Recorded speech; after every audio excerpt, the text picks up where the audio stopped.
ఆ రోజు వెంటనే 75 కోట్లను రిలీజ్ చేశారు. మళ్ళీ ఇంకా కావాలంటే 30 కోట్ల అంచనాలను కూడా వారికి అందించడం. కాబట్టి ఇవాళ కొంతమంది మాట్లాడే మాటలు ఎట్లున్నాయంటే మేము ఏ సందర్భంలో ఎందుకు మాట్లాడినాం అనేది కూడా కాకుండా ఇవాళ అవాకులు చవాకులు వేలుస్తున్నారు.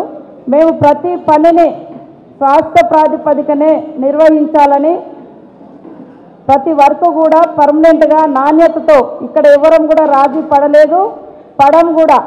అధికారులకు కూడా ఒకటే చెప్పినాము, ఇప్పుడు కూడా చెప్తున్నాం. అధికారులు, క్షేత్రస్థాయి అధికారులు కానీ, జిల్లా స్థాయి అధికారులు కానీ, రాష్ట్ర స్థాయి అధికారులు కానీ నాణ్యతా ప్రమాణాలు పాటించండి, నిబద్ధతతో పని చేయండి. నిబద్ధతతో పని చేస్తే ప్రమోషన్స్ వస్తాయి, గౌరవం ఉంటుంది, గుర్తింపు ఉంటుంది. అవినీతికి పాల్పడితే మరి ఇళ్లలో పోవాల్సి వస్తుందనే చెప్పినాం.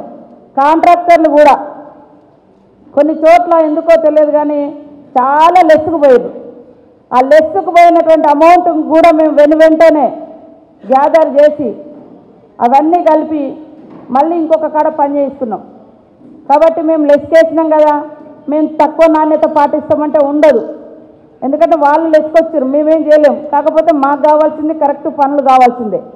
బిల్లులు ఇచ్చేటప్పుడు ఖచ్చితంగా కూసి చూడాల్సిందే, నాణ్యత చూడాల్సిందే.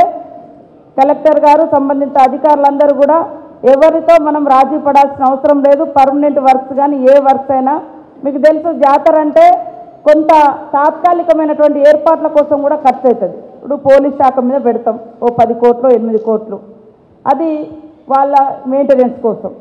అదేవిధంగా ఆ ఇసుక ఆనకట్టలు ఒకటి, అది రొటీన్ అయిపోయింది వాస్తవం. గతంలో చెక్ డ్యామ్లు కట్టిస్తే పనికి రాకుండా పోతే మళ్ళీ కూలగొట్టాల్సినటువంటి పరిస్థితి వచ్చింది.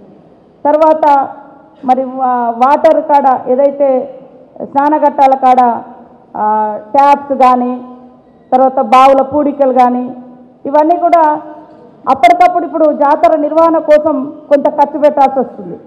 కాబట్టి మేము ఎక్కడ కూడా ఏ విషయంలో రాజీ పడలేము.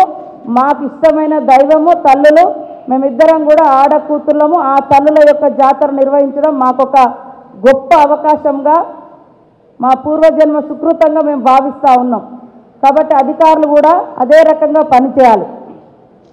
కాజ్వేకి సంబంధించి ఊరట్టంది లాస్ట్ టైం వట్టిగానే మట్టి పోసిర్రు, కానీ ఈసారి పైపులు వేసి దాని మీద సీసీ పోస్తున్నాం. ఎక్కడ ఏ చిన్న అవకాశం దొరికినా కూడా, లాస్ట్ టైం కొన్ని మట్టి పోసినా కూడా అట్లాంటిది వద్దు, పర్మనెంట్ స్ట్రక్చర్ కావాలని మేము చేస్తూ ఉన్నాం.